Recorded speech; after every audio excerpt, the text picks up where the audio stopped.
100% completely honest, I am actually not new at all to the natural hair community. I'm actually natural for a very long time. I mean, I've dabbled in chemicals.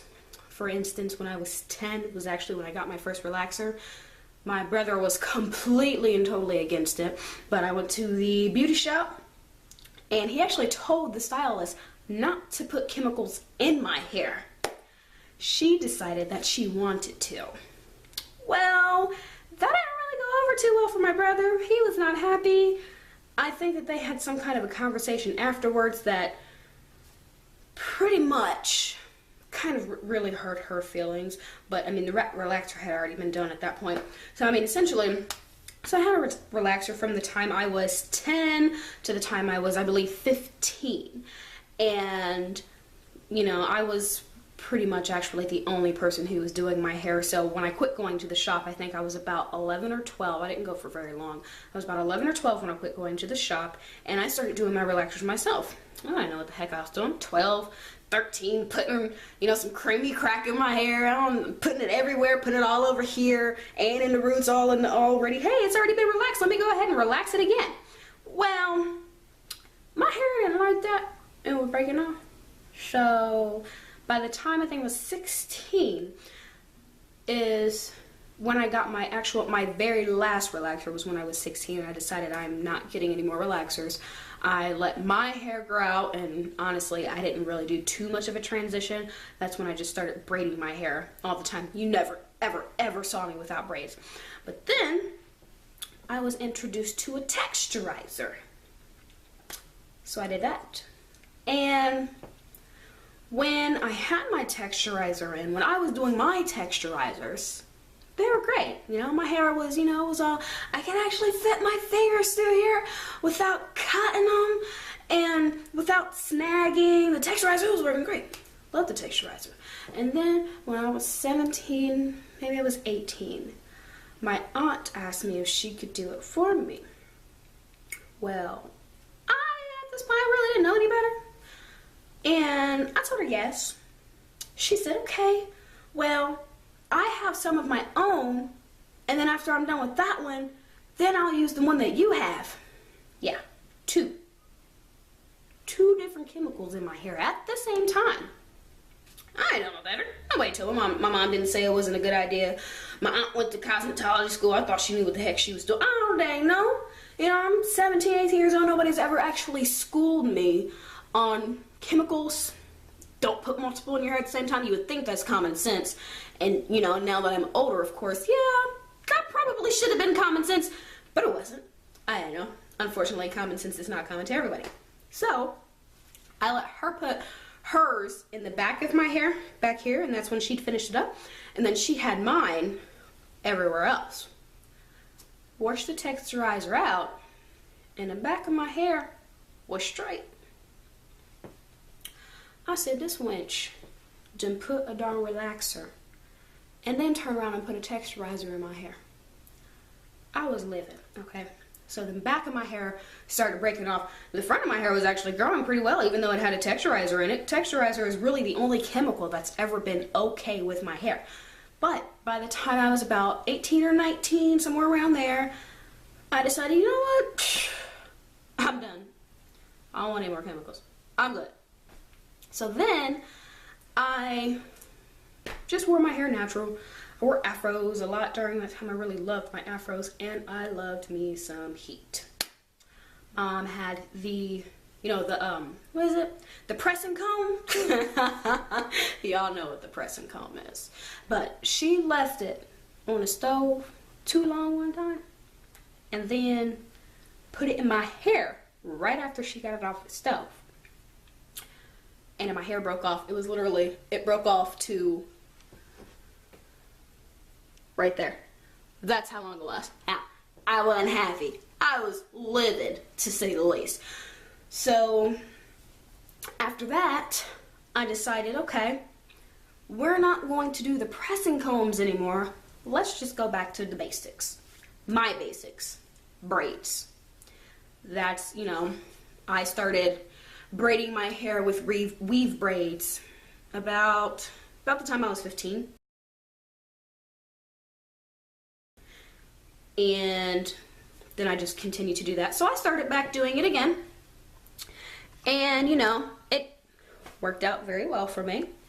By the time I was 20-ish, my hair was finally down to here without breaking off, and I decided, let me lock my hair.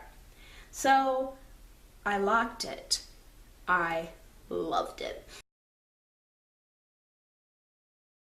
And the reason why I actually decided that I wanted to lock it is because I was going out on a date with my now fiance. We were going out on a date, and I wanted to make myself look really, really pretty. So I stayed in the bathroom for like 2.5 hours, flat ironing my hair. It would not, it just wouldn't. My hair just rejected the heat. Just I'm not getting flat. I'm not straightening it out. You're gonna look puffy. You're gonna look raggedy. And I did. I was not happy, so that's why I decided I wanted to lock my hair. However, I then got pregnant. I was, let me see, probably about 8-9 months into me locking my hair. And of course I had to start taking prenatal vitamins. My hair was growing like a weed. My hair was growing, I loved it. And then I had gotten to the point where, no, I'm sorry, I actually locked my hair when I was 19. I locked it when I was 19 or 20, somewhere around there. I don't dang know. I can't dang remember. I can barely remember when I took them out. I think it was last year. But anyways, I got my hair in the top region mainly really started thinning at the roots. Not necessarily thinning, but because I'd quit taking the prenatal vitamins, my hair, it quit sprouting like it was when I was taking the vitamins. So I'd have this like really, really thick lock on like 2 strands of hair. I didn't want to cut my hair off. I've always had this complex to where if I cut my hair off, I'm going to look like a boy. I've always thought that I would possibly look like a boy if I cut my hair off. So I didn't want to cut it off. So I watched countless and countless and countless hours of YouTube channels trying to figure out how am I supposed to take this out without cutting my hair. Finally found this one chick. She had her locks in for 13 years.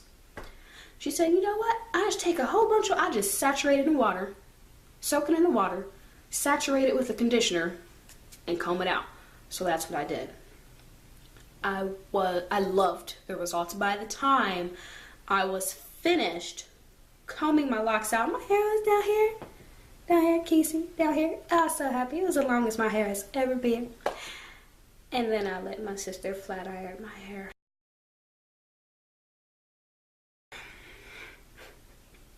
All my horrible hair stories come from other people doing my hair. I probably shouldn't let that happen anymore. But, yeah. She flat ironed my hair. It was really, really cute. And then she was done, and it was really puffy. And I'm like, what was the point in flat iron if it's just gonna be puffy again? She was honestly, I think she was more excited about my hair than I was. Because, like I said, that was the longest my hair has ever been. She was extremely happy. But, yeah, I wasn't very happy. My hair broke off to up here. Look. From here to here in a matter of months. Talk about livid. So then it was actually last March when I took my locks out because I was on my spring break, my senior year of college. 5 days straight, just took 5 days, just took them out. And I had to start over again at the length where I'm always stuck. Go figure. Such is life, whatever. So, from that point, I haven't actually let anybody touch my hair. With the exception of the day of my college graduation, I went to the shop, and I was not happy. I was like, I just paid you $45 to do what I could have done in my bathroom. Ask me if I've gone back. No, not at all. But, so that's really my hair story, honestly. My journey now, on the other hand, my journey, I have a goal to get to, I really want to get to at least BSL. I would love to. I would love to. My hair's never been that long before. And honestly, if I can get to waist length, I would love that. So the whole purpose of this YouTube channel is to share my hair length journey with you all. Hopefully I can teach you something, and hopefully you guys can teach me something as well. That's pretty much it. I hope you enjoyed the video, and I hope to see you guys next time. Bye!